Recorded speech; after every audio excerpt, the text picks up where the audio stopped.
날씨가 많이 선선해졌습니다. 자, 우리 여름 잘 극복하시고 이제 9월 문턱 앞에 8월 마지막 주일입니다. 축복하는 시간 같죠? 할렐루야 샬롬 하고 뒤에서부터 인사합니다. 할렐루야 샬롬 샬롬 샬롬 샬롬 샬롬 샬롬 샬롬 샬롬. 하나님 사랑합니다. 여러분 주 안에서 사랑합니다. 이 묵상 여러분들 읽어보셨어요? 기독교의 신앙은 주일 신앙입니다. 뒤에 보면 나와 있죠. 물론 일주일의 시작으로 주일이 시작이 됐는데, 그러나 다시 사신 부활의 주님을 만나는 날이기에 우리의 신앙은 율법이 아니라 은혜의 법을 따라 예배를 드립니다. 주님의 사망을 이기시고 부활하신 날이기에 우리는 안식일이 아니라 주일을 지킵니다. 매주 드리는 예배가 작은 부활 주일입니다. 주일은 처음부터 끝까지 우리의 삶의 주인이신 예수 그리스도를 기억하고 감사하고 주님의 십자가를 나도 지겠다는 재연의 시간인 줄로 믿습니다. 연합은 하나됨입니다. 아멘. 자, 우리 오른편 고운 소망 이야기 한 번씩 읽어보시기 바랍니다. 하늘을 보면 다시 날고 싶습니다. 생각을 품으면 깨달음을 얻고 마음을 가지면 용기가 생기죠. 단 한 번 주어지는 인생이라는 길, 시작이 반이라고 하지만 끝까지 걷지 않으면 무슨 의미가 있겠습니까? 세상에 심어놓은 한 송이 한 송이의 꿈, 어느 들녘에서 지금쯤 어떤 빛깔로 익어가고 있을까요? 가슴은 온통 하늘빛으로 고운데 낮아지는 만큼 깊어지는 9월, 한층 겸허한 모습으로 내 아름다운 삶이여 훗날 아라리 탐스런 기쁨의 열매로 오십시오. 말씀이 좋아서 가을 오는 게 너무 반가워서 조금 이르지만 미리 가을의 축복을 함께 나누고 싶었습니다. 오늘 사도행전 3장 우리 함께 합독했죠. 우리는 모두 증인들입니다. 하나님께서 여러분들을 세상에 낳아주신 하나님의 뜻과 목적 여러분들 궁금하시죠? 증인된 삶을 살으라고, 내게 영광 돌리고 나를 기억하라고 하나님께서 여러분들에게 세상을 주셨습니다. 아멘. 자, 이 하나님의 은총이 저와 여러분 안에 오늘도 가득하시기를 주님의 이름으로 축복합니다. 아멘. 네. 역사의 주인공은 누구세요? 예수 그리스도시죠? 우리 역사 왜 죽었다 부활하셨기 때문에 우리도 또한 부활의 영광을 소망을 가질 수 있기 때문입니다. 새빛 예배에서 뭐가 가장 중요하다고 그랬어요? 소망이 가장 중요하다고 그랬죠? 소망을 품어야 우리가 기쁨을 얻는다. 어떤 기쁨? 모든 일에 성공하는 기쁨. 우리가 목적이 분명해야 된다라고 말씀드렸었어요. 우리는 예수님을 십자가에 못 박은 죄인이지만 회개를 통해 하나님의 복에 참여할 수 있다고 우리 항상 증거할 줄 알아야 된다. 우리는 항상 반복된 잘못을 너무 많이 하지만 무엇을 통해서? 회개를 통해서, 사도행전을 통해서 교회의 정체성을 우리가 깨달아 알아가고 있습니다. 교회는 어떤 공동체? 우리가 증인된 삶을 살라고 하나님이 저희를 세상에 내어주신 것처럼 증인 공동체다. 우리 모두는 증인으로 부르심을 받았어요. 선교사님들만 아니면 목회자들만 증인의 삶을 사는 게 아니라 하나님의 뜻은 우리 모두가 증인이 되기를 원하십니다. 증인이란 내가 보고 듣고 체험하고 목격한 것을 어떻게 해요? 그대로 증거하죠. 우리 뭐 할 때, 재판할 때 증인석상에 증인들 쓰잖아요. 그럴 때 보면 제가 가본 적이 없어서 모르긴 하지만 손을 들고 선서를 해요. 절대로 진실만을 말할 것을. 만약에 그렇지 않고 허위를 증언하면 죄를 받는다, 법대로 처벌을 받는다라는 그 서약을 하는 걸 제가 봤어요. 그런 것처럼 우리 증인된 우리들은 어떻게 해요? 하나님의 말씀을 그대로 증거하고 나타낼 줄 알아야 하나님의 뜻이 우리에게 이루어지는 줄로 믿습니다. 뭐를 통해서? 정교를, 전도를 통해서, 선교를 통해서. 예수님을 증언할 수 없다면 진정한 크리스찬이라고 할 수가 없다. 그럼 모두 다 선교사로 떠나야 되나? 아니죠. 우리 주변에 있는 이웃에게 안에서, 우리나라 안에서 전도하는 것을 전도라고 그러고, 나가서, 우리나라가 아닌 다른 곳으로 나가서 증언하는 것을 선교라고 얘기해요. 그렇기 때문에 내 이웃에게, 내 친척에게, 안 믿는 남편에게, 안 믿는 아내에게, 또한 내 절친에게, 그죠? 예수님을 증거하고 예수 믿자, 교회 가자 하면 증인이에요. 그렇게 얘기하면 전도를 하는 거죠. 그게 안 된다 할지라도 우리는 끊임없이 권면할 줄 알아야 됩니다. 입술에서 예수 얘기가 나가지 않고 피하면 그건 우리가 예수의 자녀라고 크리스찬이라고 할 수 없다라는 말씀이에요. 우리의 믿음이 진정한 믿음에 이르렀는지 점검해 볼 수 있는 기준, 내가 듣고 보고 체험한 것을 그 예수님을 다른 사람에게 전할 수 있는가 없는가. 신학교 들어가면 처음에 다들 신학교 온 사람들은 뜻이 있어서 왔는데 가장 공통적인 것은 대개는 다 100% 중에서만 99%가 그러리라 생각합니다. 예수를 만난, 하나님을 만난, 하나님의 감동이 임한 성령을 받은 사람들이기 때문에 만나기만 하면은 간증들을 해요. 만나기만 하면 아유 나는 말이야 이랬는데 아유 누구는 이랬대는데 그런 얘기에 꽃이 삼삼오오 모여서 항상 꽃이 핍니다. 근데 그게 정말 애석하고 아프게도 슬프게도 2학년 올라가고 3학년 올라가고 4학년 올라가면서 점점 그 소리가 줄어들어요. 그 열정이 조금씩 감감이 되고 그 다음에는 어떻게 살아야 될 것인가, 어떻게 하면 내가 사역지를 내가 원하는 데를 잘 만나서 가서 성공할 수 있는가. 벌써 뭐가 들어가요? 세상이 들어가는 건데 하나님은 이걸 기뻐하시지 않아요. 만약에 그걸 기뻐하셨다면 예수님이 엄청난 성공을 하고 엄청난 부를 누리고 엄청난 권력을 얻고 계시다가 오래오래 흥해서 사시다가 가셨어야 그가 맞겠죠. 근데 가장 기본 되신 모본이신 예수님은 33세로 돌아가셨어요. 가장 초라하고 가장 낮은 모습으로 가장 아프게 가장 천한 형들 속에서 돌아가셨는데 성공하셨네요. 그죠? 2000년이 지난 지금 예수의 제자들이 이렇게 많아졌으니 얼마나 큰 성공. 그래서 우리는 보지 못하는 것들의 증인이 되셔야 할 줄로 믿습니다. 하나님을 증거하지 않는다면 진정한 믿음의 삶이라고 볼 수 없다. 세상에 있는 지혜, 지식, 성공을 부러워한다면 물론 성공해야죠. 그렇지만 그게 초점이 돼서는 안 된다라고 성경에 증언하고 있습니다. 성경은 뭐예요? 하나님에 관한 증거의 책이죠. 예수 그리스도가 곧 말씀이시죠. 말씀이시고 육신으로 오신 예수님. 그래서 말씀이 곧 육신이라고 이렇게 얘기합니다. 예수님도 성경을 예수님에 관한 증언이라고 말씀을 하셨어요. 그래서 말하죠. 이사야 43장 10절에 보니 여호와의 말씀이다. 너희가 내 증인들이다. 내가 뽑은 내 종이다. 내가 너희를 뽑은 것은 너희가 나를 알고 믿고 내가 하나님임을 깨닫게 하려는 것이다.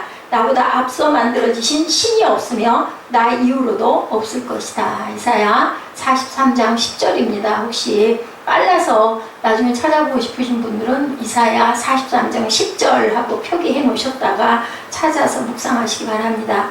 하나님이 이스라엘 백성을 선택하신 목적은 그들을 증인으로 세우려는 것. 그러면 나는 이스라엘 백성 아닌데 무슨 내가 증인이 아니죠. 이스라엘이라는 그 백성은 우리가 바로 이스라엘 민족입니다. 왜냐하면 택한 받은 백성이기 때문이죠.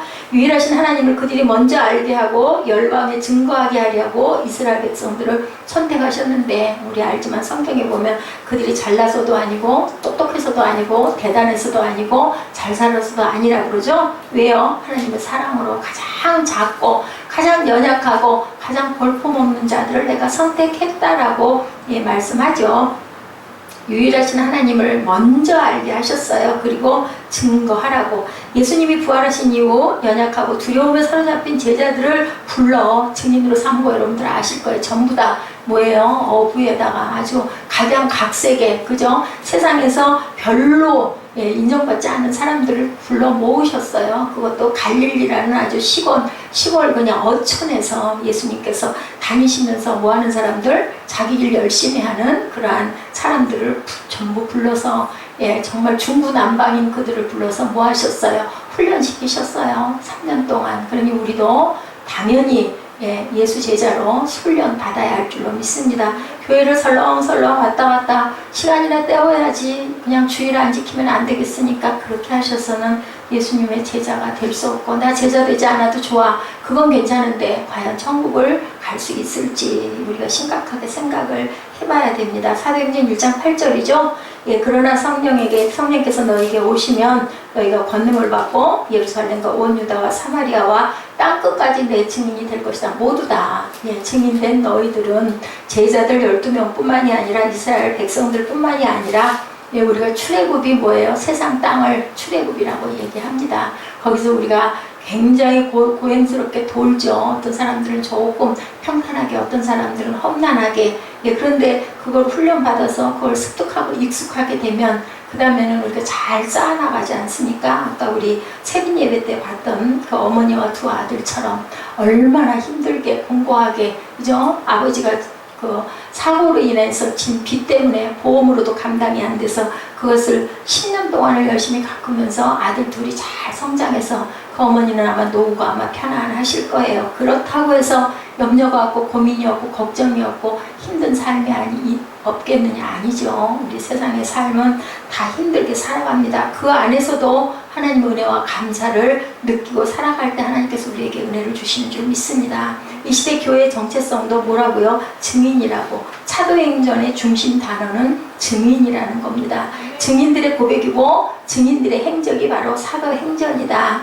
사도행전 3장부터 증인으로 변화된 사도들의 모습이 이제 나타나고 있습니다. 이 시대 교회의 역사는 우리가 증인으로서 사명을 회복할 때, 증인으로 살아갈 때 회복되는 것이고 세상에 쓰임받는 저와 여러분이 되신다고 본문에 말씀하고 계시네요. 베드로가 뭐라고 그랬어요? 백성들에게 말하죠. 이스라엘 사람들이 왜 이 일을 이상하게 생각하냐. 무슨 일이었어요? 안진뱅이가 일어나는 사건이죠. 베드로와 요한이 내가 은과 금은 없지만 나사렛 예수 이름으로 이르노니 네가 일어나 걸으라 하고 붙잡아 일으켰다고 그랬죠. 지난주에 보니까. 자, 그러면서 왜 그걸 이상하게 여기느냐라고 베드로가 얘기하는 거예요. 자, 12절에 우리 자신의 능력과 경건으로 이 사람을 걷게 한 것처럼 왜 우리를 주목하느냐라고 12절에 말씀하고 있습니다. 참된 증인은 우리가 기적의 주인공이 아니라 예수 그리스도가 뭐예요? 기적의 주인공. 내 손을 빌어서, 내 입술을 빌어서.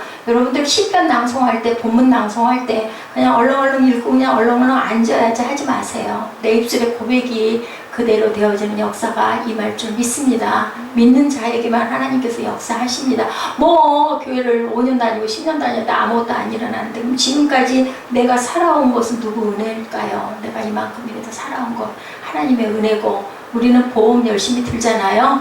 열심히 하늘에 저축하는 것으로 여러분들 기억하시면 됩니다. 근데 이왕이면 1등하는 게 좋지 않을까요? 세상에서도 성공하기를 원하시잖아요. 직장에서도 쓰임받고 인정받기를 원하시잖아요. 그러면 하늘나라에도 이왕이면 주일 지키시면서 11조 하시면서 인정받고 쓰임받고 하나님의 나라 알아주시면 얼마나 기쁠까. 그런 소망과 그런 열심과 또 그런 셈을 좀 내시기 바랍니다. 예, 천국은 어떤 자의 것이에요? 침노하는 자의 것이라고 하시죠. 교회도 역사의 주인공이 아니고 교회가 영적으로 실패한 이유는 주인공이 되려고 했기 때문이다. 특히 목회자들 조심해야 되죠. 뭐 내 교회라고 생각을 하는 경우가 있는데 아니죠. 하나님의 교회고 예수님이 머리십니다. 그래서 우리는 늘 얘기할 때 어느 교회를 섬기는 누구입니다 라고 요즘에는 그렇게 나를 굉장히 낮춰서 얘기를 해요. 그게 옳다고 생각을 합니다. 우리 자신이 주인공이 되려 할 때 우리는 실패한다라는 것을 여러분들 꼭 기억하시기 바랍니다.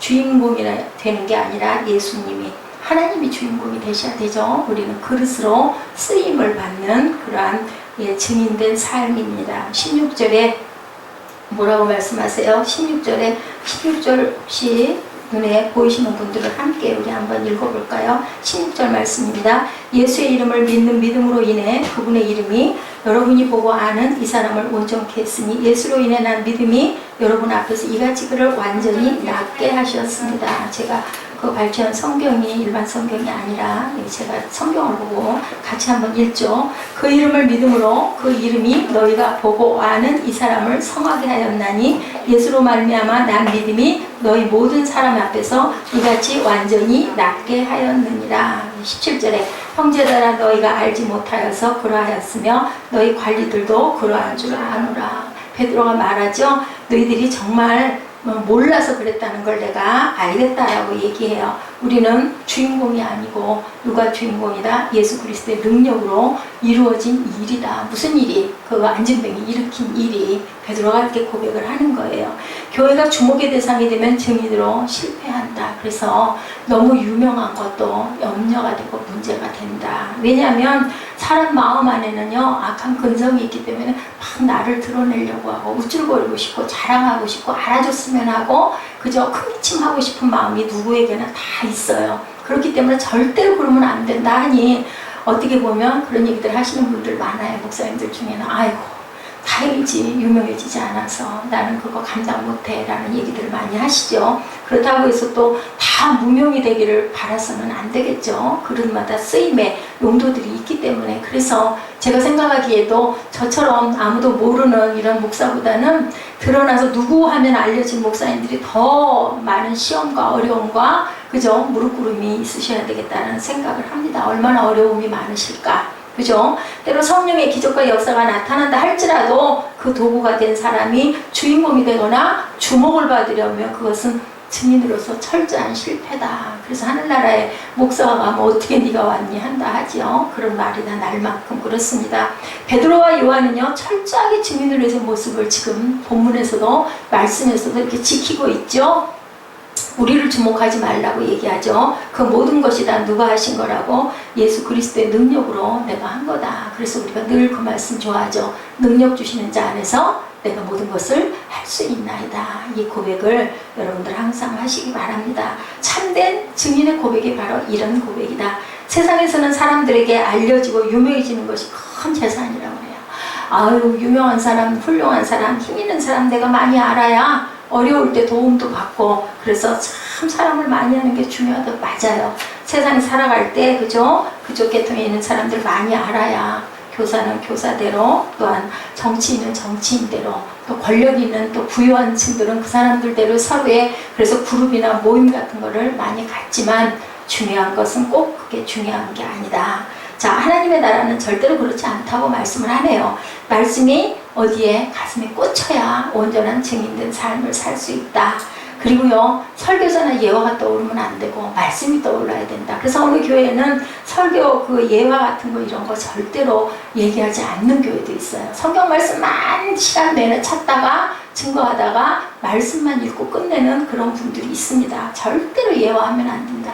근데 저는 그렇게 생각하지는 않습니다. 감동이 영상으로도 올 수 있고 자연 속에서도 올 수 있고 그죠? 어떤 아까 그 제가 보여드린 그런 그 할아버지와 도둑 같은 그런 데서 한 사람이 온전하게 바로 서서 갈 수 있다면 그것도 귀한 그죠? 하나님의 은혜라고 저는 생각을 합니다. 드라마도 열심히 보셔야 되고 또 뭐죠? 뉴스도 열심히 봐야 되고 스포츠 경기도 열심히 봐야 되고 뭐든지 열심히 보면서 그 안에서 하나님을 발견하시는 저와 여러분 되시기 바랍니다. 그게 바로 증인들이에요. 어떤 아침에도 우리 아이들하고 사랑이라는 얘기를 읽으니까 아이고 좀 사랑이라는 내용이어서 근데 하나님 사람 생각하시면 되거든요. 우리가 어떤 가슴과 눈을 갖고 있느냐에 따라서 어떤 것을 보아도 거기서 주인공이 하나님이 될 수도 있고 그냥 사람이 될 수도 있고 때로는 내가 될 수도 있다라는 것. 그분이 행하시는 일만 남아야 한다는 것. 제가 하는 게 아니죠. 제가 이 자리에 쓴 것도 제가 서 있는 게 아니고 제가 이 자리에 여기까지 오게 된 것도 이렇게 건강하게 서 있을 수 있는 오늘을 주신 것도 무슨 은혜? 하나님의 은혜라고 저는 생각을 합니다. 이것이 참된 증인의 고백이다. 근데 제가 만약에 유명해졌더라면 어떨까요? 정말 시간을 낼 수 없을 정도로 너무너무 바쁘게 막 정말 불려다니고 한다면 아마 엄청 교만할 거예요. 저 같은 사람 그랬다간 정말 천국에 절대 못 들어갈 거예요. 그러면 오히려 이게 더 은혜가 아닐까 하는 생각도 합니다.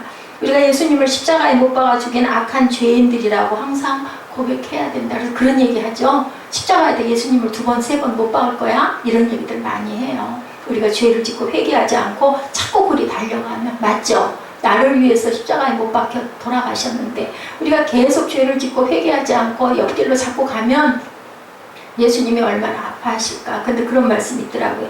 하나님은 또 얼마나 아파하실까. 아들이 너 때문에 십자가에 못 박혀 돌아갔는데 네가 그렇게 하면 내 아들이 너무 불쌍하다라고 얘기를 한다는 그런 얘기를 제가 보고 동의했습니다. 베드로가 모여든 사람을 대상으로 설교하는 거예요. 이때가 예수님을 증거할 수 있는 기회다. 그죠? 이때다 이때다 외치는 거죠. 이게 다 예수의 능력이다. 예수님께서 우리에게 능력을 주셔서 우리가 성령을 받아서 이런 것을 할 수 있는 거지 내가 잘나서가 아니다. 왜? 예수를 전해야 되니까. 절호의 기회죠.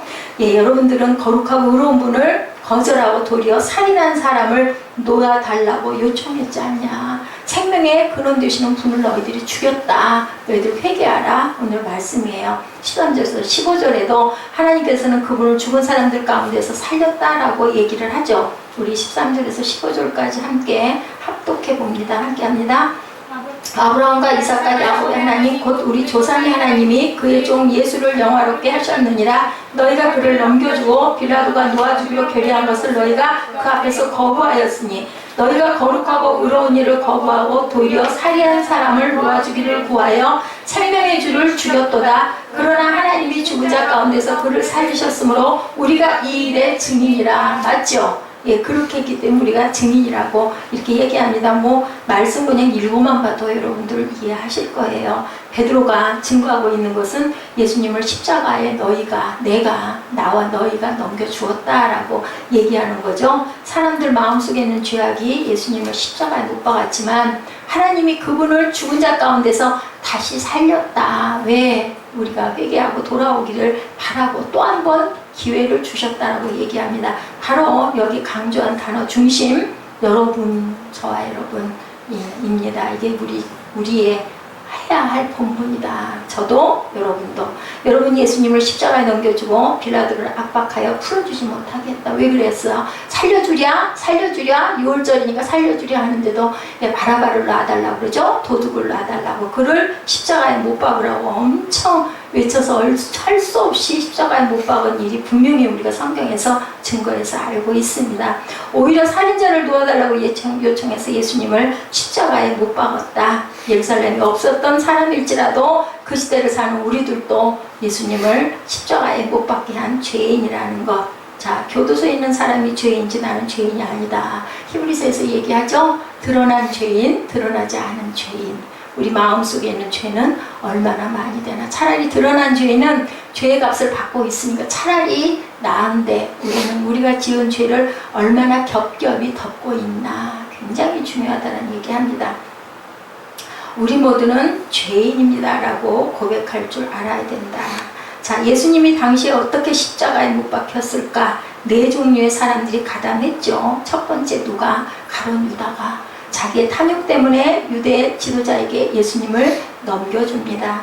유대 지도자들의 마음속에 있는 시기심 때문에 예수님을 어디로? 빌라도에게 넘겼습니다. 빌라도는 자신의 정치적 위치를 지키려는 비겁함 때문에 예수님을 로마 군병들에게 넘겼습니다. 로마 군병들의 포악함과 잔인함이 예수를 십자가에 못 박아 죽였습니다.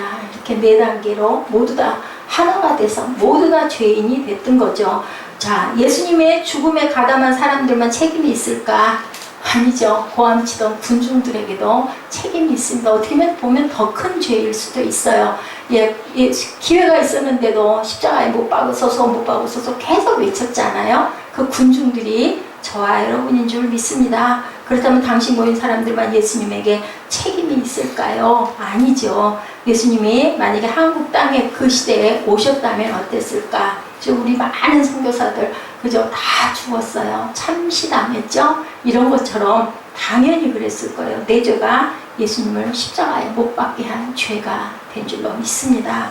예수님은 인간에 의해서 억울하게 어쩔 수 없이 죽임당한 것이 아니라 스스로 자원해서 목숨을 버리셨어요. 왜요? 하나님의 뜻이 그 뜻이었기 때문에. 아버지께서 나를 사랑하시는 것은 내가 다시 목숨을 얻기 위하여 목숨을 버림이라. 이를 내게서 빼앗은 자가 있는 것이 아니라 내가 스스로 버리노라. 나는 버릴 권세도 있고 다시 얻을 권세도 있으니 이 계명은 내 아버지에게서 받았노라 하시니라. 요한복음 10장 17, 8절에 증거합니다. 인간의 차원에서 보면 가룟 유다에 의해 제사장들에 의해 빌라도에서 군병들에 의해서 십자가에 보내졌지만 하나님의 차원에서 보면 성부 하나님이 예수 그리스도를 보내셨고 예수 그리스도도 스스로 우리를 위해 죽으셨다는 것이 영적인 증거입니다. 그래서 우리는 십자가를 바라보며 고백해야 되죠. 내가 예수님을 십자가로 보내고 내 죄가 예수님을 십자가에 못 박았다. 이렇게 고백하시는 깨달으신 저와 여러분 되시기 바랍니다. 하나님이 우리를 사랑하셔서 그 아들을 십자가에 내어주셨습니다. 우리 그 찬송 많이 하죠? 거기 너 있었는가 그때. 그 찬송 있죠? 이 찬송의 질문에 우리는 첫째, 예수님을 십자가에 못 박은 죄인으로 그곳에 있었습니다. 둘째, 예수님과 함께 십자가에 못 박힌 모습입니다 라고 대답을 해야 맞습니다. 예수님이 우리의 죄를 대신해 죽으셨기에 우리 옛사람도 예수님과 함께 십자가에 못 박아야 될 줄로 믿습니다. 여러분들 십자가에 못 박으셨죠? 아멘. 그래서 예수님과 함께 못 박힌 죄인의 모습으로 그곳에 있었다고 대답하는 것이 가장 정확한 답입니다. 참된 증인은 예수님의 십자가 죽음이 우리의 죄 때문이라고 고백해야 돼요. 입술로만이 아니라 진정으로, 진심으로 맞다, 동의가 일어나야 합니다. 우리의 죄가 예수님을 십자가로 향하게 했다고 고백하고 어디에서? 멸망에서 축복으로 변화되는 회개를 항상 하시는 저와 여러분 되시기 바랍니다. 베드로의 고백을 통해서 우리는 참된 증인의 고백이 무엇인지 알 수가 있습니다. 그것은 우리가 십자가 앞에서 회개할 때 멸망에서 하나님의 축복으로 변화될 수 있었다는 것을 고백하는 거죠. 19절에 뭐라고 말씀하시나요? 우리 함께 합독합니다. 19절입니다. 그러므로 너희가 회개하고 돌이켜 너희 죄 없음이 함을 받으라. 이같이 하면 새롭게 되는 날이 주 앞으로부터 이를 것이요. 제가 말씀드리는 게 아니라 성경에 기록되어 있는 말씀이죠. 우리가 십자가에 못 박은 예수 그리스도를 하나님이 다시 살리셨어요. 그분은 여러분들의 죄를 대신해서, 나의 죄를 대신해서 죽으셨는데 그러므로 회개하고 돌아오십시오 라고 증언하면 하나님이 예비하신 축복의 자리로 옮긴다. 이것이 바로 복음입니다. 왜 회개를 요청하실까요? 복된 길로 돌아오는 거예요. 우리 자녀들을 왜 회초리를 때려요? 왜 야단을 칩니까? 너 온전하게 바로 돼야 되지 않아 라고 얘기하시는 거죠. 남의 자식에게 야단치고 종아리 때리는 부모는 없습니다. 멸망받아 마땅한 위치에서 하나님이 예비하신 복의 위치로 옮겨주시는 것이 회개라는 것. 회개를 부끄러워 절대 하지 마시고, 안에 감춰놓고 안 보니까 괜찮지라는 생각 절대 하지 마시고, 내가 죄다, 이거 잘못됐다라고 여길 때는요, 분명하게 회개하셨을 때 하나님의 은혜가 저와 여러분에게 임할 줄 믿습니다. 베드로는 회개의 필요성을 구약의 역사에서 찾아서 인용하고 있어요. 자, 모세는 말하기를 주 하나님께서 너희를 위해 너희 형제 가운데 나 같은 예언자 하나를 세울 것이니 그가 너희에게 말하는 것은 무엇이든지 다 들으라 라고 얘기합니다. 모세와 아브라함에게 주신 하나님의 언약을 상기하죠. 그것을 통해 회개의 근거를 22, 3절에 증거합니다. 우리 함께 합독합니다. 모세가 말하되 주 하나님이 너희를 위하여 너희 형제 가운데 나 같은 선지자 하나를 세울 것이니 너희가 무엇이든지 그의 모든 말을 들을 것이라. 누구든지 그 선지자의 말을 듣지 아니하는 자는 백성 중에서 멸망받으리라 하였고, 여기까지입니다. 멸망이라는 단어 여러분들 집중하시기 바랍니다. 모세를 통해 주신 말씀 가운데 나와 같은 예언자 하나는 예수 그리스도를 의미합니다. 모세를 통해서 그분의 말씀을 다 들어라. 만일 그의 말을 듣지 않는 사람은 백성 가운데 멸망당할 것이라고 우리가 같이 읽었죠. 예수님이 구원자로 오셨지만 그분을 받아들이지 않으면 그것은 곧 멸망이라는 거예요. 선택은 누구에게 있어요? 저와 여러분에게, 각자 개인에게 있습니다. 모든 것은 다 함께 할 수 있지만 다 천국에 가고 안 가고는 각자 개인의 몫이라는 것. 내 아내가 잘 믿으니까 나도 따라갈 수 있겠지? 나도 따라다녔으니까 되겠지? 내 남편이 잘 믿었으니까 나 좀은 붙어서 갈 수 있겠지? 아니에요. 각자 개개인입니다. 예수님이 나를 믿지 않는 사람은 그 순간 이미 심판을 받은 것이라고 말씀하죠. 온 세상에 심판받을 상황에 처했지만 그 심판으로부터 구원받을 수 있는 구원의 길을 하나님께서 항상 열어주시죠. 구원 되시는 예수 그리스도를 받아들이지 않으면 이제는 끝내는 멸망이라고 말씀하죠.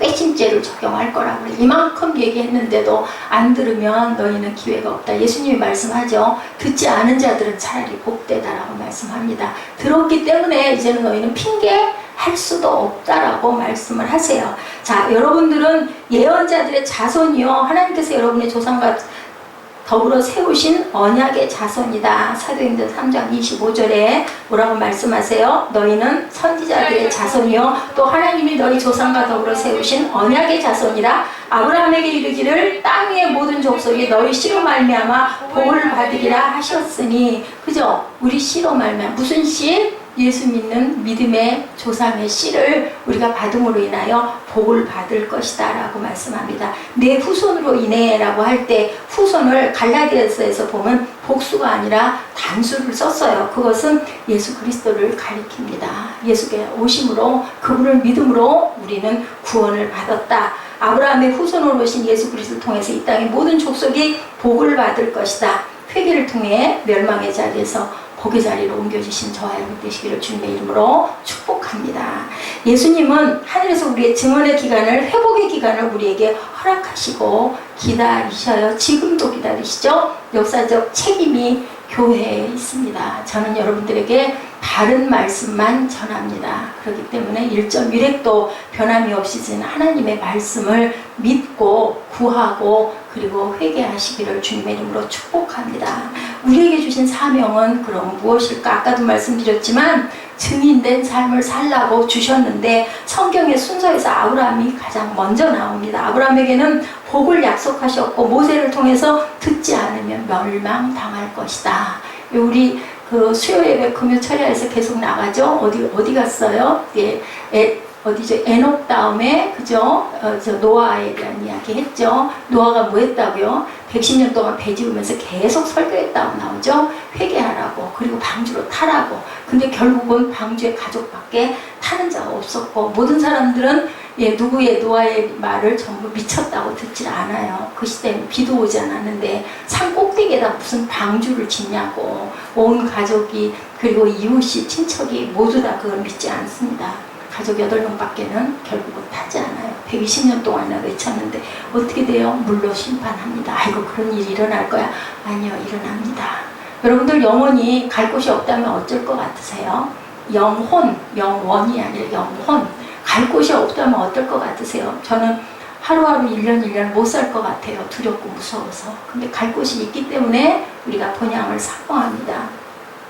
하나님의 본심은 뭘까? 아브라함의 후손 예수 그리스도를 통해 복 주시는 것이 하나님의 본심이에요. 멸망하게 하고 심판하려고 계시는 게 하나님은 아니세요. 만약 그랬다면 우리는 살아있을 사람이 한 사람도 없을 거예요. 우리는 매일매일 죄를 지고 가기 때문에 멸망시키는 것이 절대로 하나님의 본심이 아니라는 것. 마지막 악한 자 하나에게까지도 하나님께서는 그저 햇빛도 주시고 먹을 것도 주시고 출세도 시켜주시고 그저 비도 내려주십니다. 왜 그러실까? 악한 자를 얼른 탁 없애버리지. 그런 얘기 많이 하죠.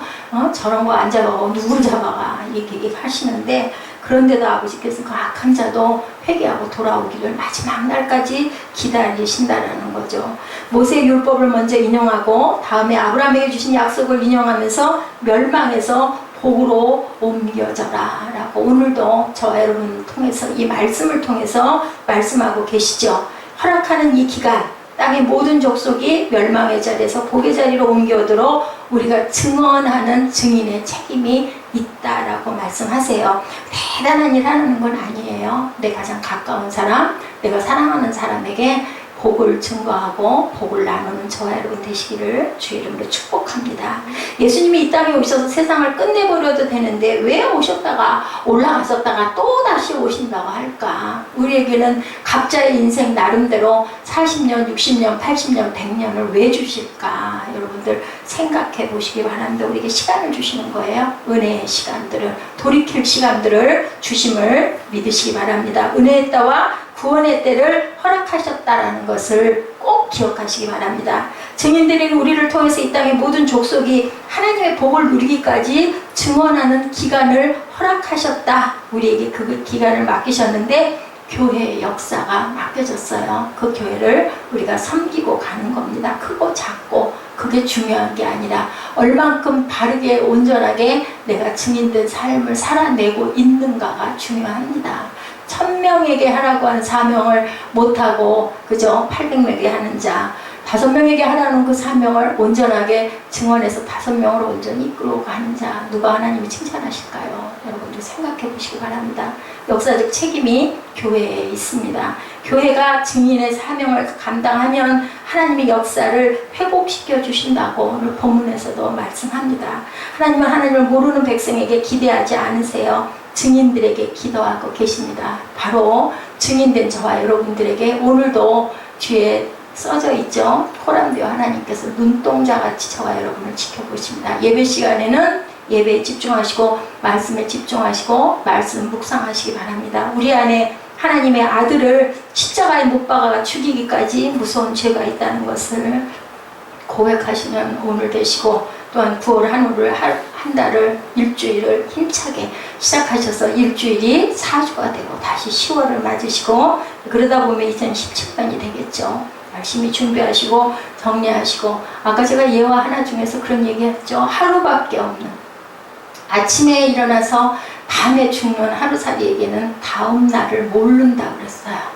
그런 하루밖에 못 사는 생명이라면 얼마나 그 생명이 귀할까. 제 주변에 그죠? 죽음의 그림자들이 많이 드리워져서 힘든 고통받는 이야기를 많이 듣습니다. 그러면서 저는 얼마나 감사한지 몰라요.